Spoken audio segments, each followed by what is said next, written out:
Baik, selamat siang. Assalamualaikum warahmatullahi wabarakatuh. Sebelumnya saya ingin mengucapkan mohon maaf yang sebesar-besarnya karena saya tidak bisa menepati perjanjian kita ya. Harusnya kita kuliah online di jam 9.30. Namun sayangnya saya tidak bisa mengisi di jam tersebut sehingga saya baru bisa membuat videonya siang ini. Namun saya tetap akan berusaha semaksimal mungkin untuk menyampaikan materi yang telah saya persiapkan sebelumnya. Jadi untuk di hari kedua ini, pertemuan kedua ini kita akan membahas terkait dengan penulisan paragraf dalam format artikel ilmiah. Kalau kemarin teman-teman udah mulai nih latihan membuat paragraf yang menceritakan diri sendiri, eh, yang minimalnya 3 halaman ya. Belum saya koreksi sepenuhnya, namun saya berterima kasih teman-teman sudah berusaha semaksimal mungkin untuk menuliskan paragraf terkait dengan dirinya sendiri. Saya jamin untuk tugas yang telah masuk ke saya ini hanya akan dibaca oleh saya pribadi, sehingga apabila teman-teman ini menuliskan hal yang pribadi juga tidak akan saya publikasikan, begitu. Dan penilaiannya juga tertutup, hanya saya saja yang menilai. Tuh. Kemudian hari ini kita akan upgrade ke level yang lebih tinggi lagi, lebih ilmiah lagi. Jadi kita akan menulis paragraf dalam artikel ilmiah. Namun sebelum kita mulai praktek menulis, maka kita harus tahu dulu apa sih itu artikel. Saya rasa untuk teman-teman angkatan 2021 ini sudah tidak asing lagi ya dengan artikel. Bahwa artikel ini merupakan bagian dari karya tulis. Artikel ini dapat disebut sebagai karya tulis. Yang perlu kita pahami bahwa artikel ini merupakan suatu rangkaian atau karangan yang didasarkan pada fakta atau opini dari si penulisnya, di mana nantinya fakta dan opini yang ditulis tadi bisa dipublikasikan atau diterbitkan pada media cetak, media online, dan media sosial. Kalau ada teman-teman yang aktif nih bermedia sosial, yang paling sering sih kalau untuk membaca itu ada di media sosial Facebook ataupun Twitter. Kalau anak muda biasanya sukanya main Twitter.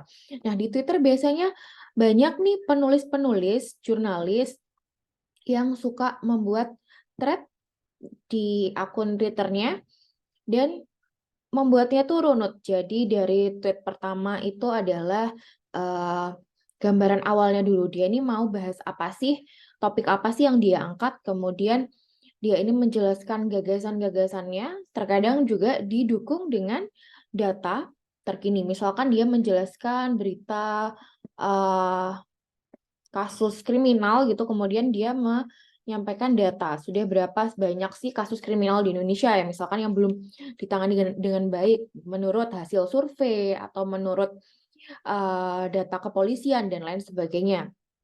Lalu dia akan menutup thread-nya tadi dengan sebuah kesimpulan dan penutup.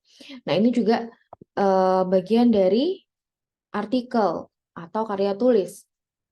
Nah, tujuannya apa sih sebenarnya? Jadi tujuannya ini tentunya untuk menyampaikan gagasan dari si penulis dan didukung tadi oleh data dan fakta yang terjadi. Di mana gagasan yang mereka buat ini tujuannya bisa untuk mendidik si pembaca, kemudian meyakinkan opini mereka, kemudian bisa juga sebagai sarana hiburan bagi pembaca, karena terkadang beberapa artikel ini juga selain memberikan pengetahuan juga memberikan hiburan ya bagi si pembaca, terutama apabila si pembacanya ini memiliki hobi membaca gitu. Tentunya dia pasti merasa terhibur dengan tulisan-tulisan dari si penulis gitu. Nah, ini yang banyak belum diketahui oleh uh, mahasiswa gitu, bahwa artikel ilmiah itu berbeda dengan artikel ilmiah populer. Nah, kita bahas dulu perbedaannya satu persatu. Di sini mulai dari pembahasan. Kalau judul mungkin perbedaannya bisa terlihat bahwa artikel ilmiah ini judulnya pasti lebih akademis gitu ya, sangat akademis. Kemudian kalau artikel ilmiah populer ini judulnya menggunakan gaya bahasa yang mudah dipahami, tidak yang terlalu formal tapi ya tidak terlalu jauh dari keformalan gitu, jadi semi formal gitu. Kemudian kalau dari segi pembahasan pada artikel ilmiah ini berisi uraian-uraian ilmiah dengan tujuan penyelesaian studi ataupun keperluan akademisi. Misalkan teman-teman ini besok sudah punya proyek akhir, sudah selesai laporan proyek akhirnya, biasanya akan dianjurkan oleh dosen pembimbing untuk dilanjutkan menjadi artikel ilmiah, di mana nantinya dipublish pada jurnal-jurnal internasional maupun jurnal nasional. Gitu. Jadi jurnal-jurnal yang sering teman-teman baca kalau ada tugas-tugas itu merupakan bagian dari artikel ilmiah. Jadi ada sentuhan akademik di sana. Kemudian bedanya kalau artikel ilmiah populer ini dia lebih ringan daripada artikel ilmiah yang biasanya kalian baca gitu. Tujuannya hanya untuk memberikan informasi kepada pembaca. Jadi sangat ringan dan mudah dipahami. Kemudian untuk alur atau formatnya, seperti yang kita ketahui kalau artikel ilmiah pasti ada yang namanya judul di bagian atas, kemudian di bawah judul ada nama penulis dan instansinya. Jadi ada penulis 1, 2, 3, dan seterusnya. Kemudian instansinya dari mana itu dituliskan pada bawahnya bagian judul gitu. Setelah itu ada yang namanya abstrak. Biasanya kalau internasional berarti kalau nasional biasanya ada abstrak dalam bahasa Indonesia dan juga abstrak dalam bahasa Inggris gitu. Kemudian dilengkapi juga dengan kata kunci untuk memudahkan si pembaca ini menemukan apa sih topik yang mau dibahas di keseluruhan jurnal ini. Kemudian dilanjutkan dengan pendahuluan, lalu isinya itu nanti ada alat dan bahan. Jika artikelnya ini adalah penelitian di lab gitu. Kemudian ada metode penelitian, kemudian didukung dengan literatur-literatur terkait atau penelitian pendahuluan. Kemudian ada juga hasil dan pembahasan serta diakhiri dengan kesimpulan. Kesimpulan setelah itu masih ada referensi ya gitu. Kemudian kalau artikel ilmiah populer bedanya dia lebih simpel lagi. Setelah kita menulis judul, kemudian kita menuliskan nama kita, lalu kita langsung saja menuliskan paragraf pembukanya. Setelah paragraf pembuka, isinya poin-poin yang ingin kita sampaikan sebagai gagasan, lalu penutup. Jadi cukup simpel. Kemudian yang ketiga terkait dengan kebahasaan. Untuk artikel ilmiah, tentunya kita harus menggunakan bahasa yang formal, biasanya terikat dengan pedoman umum ejaan bahasa Indonesia atau yang biasa yang dulu disebut dengan ejaan yang disempurnakan atau EYD. Selain itu, biasanya dalam artikel ilmiah ini memuat juga bahasa-bahasa sains gitu ya. Jadi yang lebih profesional sesuai dengan topik yang ditulis gitu. Sedangkan untuk artikel ilmiah populer ini menggunakan bahasa yang lebih dimengerti di khalayak ramai sehingga siapapun pembacanya akan mudah memahami isi dari tulisan si penulis. Gitu. Saya rasa cukup jelas ya dari perbedaan AI dan AIP ini. Nah, di sini sebentar saya pindah dulu. Oke, di sini ada contoh penulisan artikel ilmiah dan artikel ilmiah populer.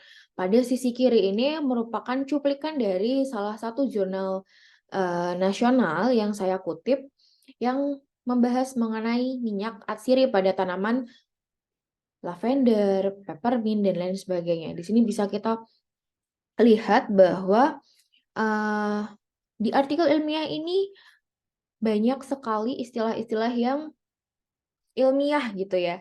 Sehingga mungkin tidak semua pembaca akan mudah memahami istilah-istilah seperti wait, tunggu sebentar. Oke, di sini ada beberapa penambahan nama-nama ilmiah, kemudian di sini untuk memperoleh minyak asiri dari tanaman dapat dilakukan dengan menggunakan beberapa metode, antara lain destilasi uap, hidrodistilasi, hidrodifusi, ekstraksi superkritikal karbon dioksida, ekstraksi superkritikal cairan, microwave, dan lain sebagainya. Ini mungkin hanya akan dipahami oleh ilmuwan-ilmuwan atau akademisi yang memahami terkait dengan metode destilasi. Tidak semua pembaca akan langsung menangkap apa itu destilasi uap, hidrodestilasi, seperti itu. Kemudian yang kedua, untuk artikel ilmiah populer ini bahasanya lebih ringan lagi. Jadi di sini menjelaskan terkait dengan minyak atsiri itu memiliki banyak jenisnya dan punya manfaatnya masing-masing untuk kesehatan. Beberapa manfaatnya adalah meningkatkan suasana hati, dan lain-lain, serta anti peradangan. Minyak lavender, tea tree oil, minyak kemenyan, peppermint, minyak lemon, dan serai adalah jenis minyak asiri yang paling sering digunakan. Nah, nanti di sini mereka biasanya akan membahas terkait dengan minyak lavender itu diperoleh dari mana, kemudian biasanya digunakan untuk apa, dan poin-poin selanjutnya. Jadi ada minyak lavender itu kayak gimana, tea tree oil kayak gimana, minyak kemenyan, peppermint, dan selanjutnya gitu. Kemudian dia akan menjelaskan beberapa minyak-minyak tersebut dan ditutup dengan kesimpulan dari keseluruhan minyak yang dijelaskan kayak gitu. Jadi hanya singkat saja untuk artikel ilmiah populer.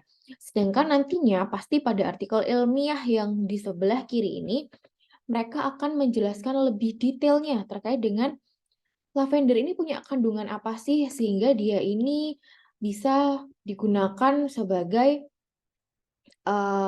bisa memberikan manfaat untuk meningkatkan suasana hati misalkan. Ini akan dijelaskan, oh ternyata ada kandungan X, Y, dan Z sehingga kandungan tersebut itu memang berkhasiat untuk meningkatkan suasana hati kayak gitu dalam segi kedokteran dan lain sebagainya. Inilah perbedaan yang cukup bisa kita soroti gitu ya. Banyak sekali perbedaan lainnya yang bisa kalian lihat di internet gitu. Nah, ini untuk template artikel ilmiah pada umumnya, di mana memang ada judul, kemudian di sini ada nama penulis, instansi, abstraknya, kata kunci, pendahuluannya, metode, dan hasil, serta nantinya ada penutup.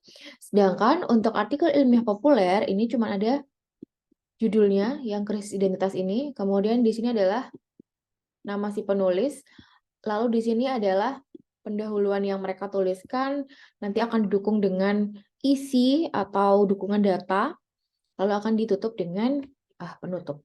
Seperti itu. Sangat simpel sekali untuk artikel ilmiah populer. Nah, selanjutnya, gimana sih cara kita memilih tema atau topik yang sesuai? Pertama, kita harus tahu teman-teman ini tertariknya pada topik yang apa, secara lebih spesifik. Misalkan suka topik terkait dengan tanaman, tadi lavender misalkan ya, terkait dengan lavender, kalian punya ketertarikan yang sangat mendalam terkait dengan lavender, kita tentukan yang paling spesifik apa, untuk apa, minyak atsirikah, atau untuk lilin aromaterapi, atau untuk essential oil saja, atau untuk sabun misalkan, parfum, dan lain sebagainya. Itu lebih spesifik. Coba dipilih, dikerucutkan yang lebih spesifik. Karena kalau lavender saja kan terlalu luas, maka dispesifikkan.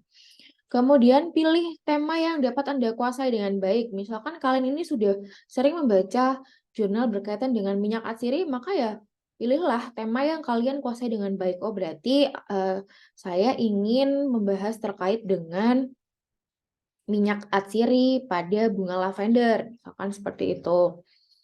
Kemudian pilihlah tema yang sekiranya mudah untuk didapatkan referensi terkaitnya. Ada dukungan dari jurnal yang terbaru, baik dari nasional maupun internasional, ataupun ada referensi dari buku yang berkaitan dengan tema yang teman-teman pilih. Kemudian yang keempat, tentunya sesuaikan dengan bidang ilmu akan mempermudah teman-teman dalam menggali tema. Jadi setelah ini akan ada tugas yang saya berikan, maka kita sepakati bahwa bidang ilmu yang kita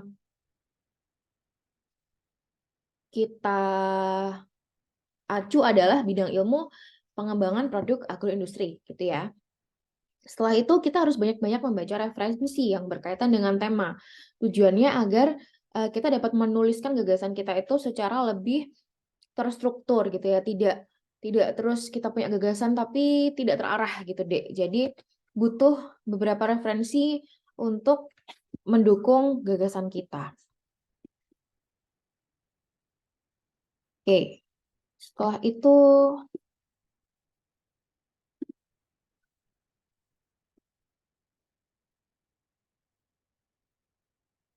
kemudian di sini ada beberapa cara untuk menemukan informasi penting.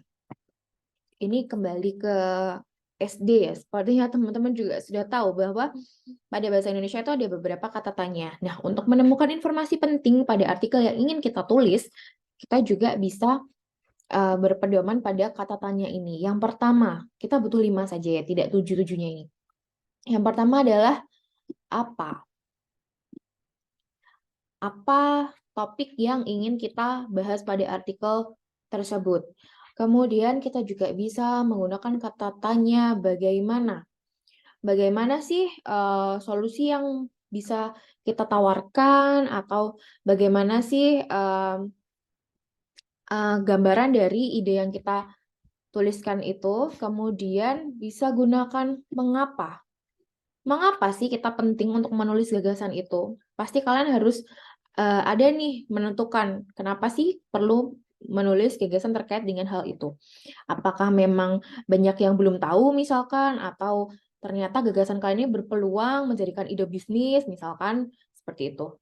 Kemudian optionalnya adalah kapan. Jadi di sini kapan hal yang kalian tulis itu terjadi. Misalkan kalian menulis itu karena melihat data dari tahun sekian hingga sekian bahwa tren tanaman ini itu seperti ini, atau ketersediaan tanamannya ini sangat melimpah gitu. Kemudian mana ini adalah di mana? Di mana sih setting, atau di mana sih gagasan kalian ini muncul, atau misalkan kalian gagasannya berkaitan dengan salak ini terkait dengan tanaman salak ya maksudnya ya, karena memang ketersediaan di Sleman itu sangat melimpah, misalkan seperti itu. Jadi dari kelima kata tanya ini perlu dikuatkan sehingga kalian bisa menuliskan sebuah artikel ilmiah gitu. Nah, untuk tugasnya di sini saya tidak meminta kalian untuk membuat artikel ilmiah berformat jurnal tadi. Namun saya inginnya kalian latihan lagi menulis artikel ilmiah populer. Di sini tidak terlalu banyak seperti kemarin. Kalau kemarin kan 3 halaman ya saya mintanya. Sekarang ini sedikit saja. Nanti sedikit saja, tidak berlembar-lembar seperti kemarin. Namun untuk tugas yang pertama ini, di pertemuan hari ini, saya ingin teman-teman menentukan satu tema atau topik yang menurut teman-teman ini menarik di bidang pengembangan produk agroindustri. Karena pangan ini sudah terlalu mainstream, sudah terlalu umum, sehingga saya ingin menantang teman-teman untuk menentukan tema atau topik berkaitan dengan produk non-pangan. Produk di sini bermacam-macam ya, bisa mulai dari teknologi, atau mungkin tadi seperti yang saya sebutkan ada yang namanya minyak atsiri, kemudian mungkin sabun, mungkin body scrub, dan lain sebagainya. Kosmetik ya, tadi bagian dari kosmetik. Kemudian kalian bisa menemukan apa sih topik yang menurut kalian menarik gitu.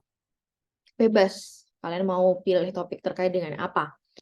Kemudian yang kedua, buatlah judul yang menarik sebagai karya artikel ilmiah populer. Jadi saya ingin kalian membuat sebuah judul dulu, belum ada tulisannya tidak apa-apa, tapi sebuah judul yang sekiranya menarik nih, kayak gimana judulnya, terkait dengan tema yang sudah dipilih.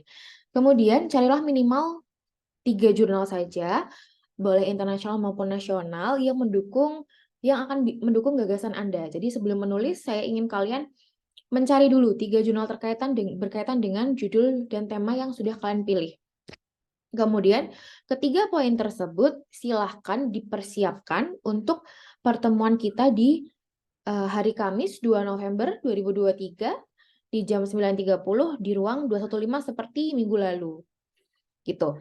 Kemudian saya mohon untuk adik-adik dapat membawa laptop untuk memudahkan kalian dalam menulis. Jadi kalau pakai laptop kan enak ya, bisa lihat jurnalnya sambil menulis gitu. Jadi saya harap semuanya bisa membawa laptop ya. Bagi yang membutuhkan colokan untuk charger laptopnya, saya juga mohon bantuan jika memang ada yang memiliki kabel olor, silakan dibawa untuk memudahkan kita menulis di minggu depan. Oke. Nah, ketiga poin sebelumnya tadi silahkan dikumpulkan pada link barcode yang ada di di sini ya. Silakan di-scan, kemudian kalian kumpulkan sesuai dengan pertanyaan yang sudah saya berikan pada link tersebut. Kemudian tidak ada link presensi lainnya, jadi ketika kalian submit tugas tersebut dengan batas waktu pukul 20.00 waktu Indonesia Barat, maka saya anggap kalian sudah mengikuti perkuliahan saya di hari ini. Sedangkan untuk adik-adik yang telat mengumpulkan melebihi batas waktu pukul 20.00, saya anggap tidak masuk, namun tugasnya tetap akan saya terima sebagai poin. Begitu. Mungkin itu saja yang bisa saya sampaikan, kurang lebihnya mohon maaf. Wassalamualaikum warahmatullahi wabarakatuh. Terima kasih adik-adik.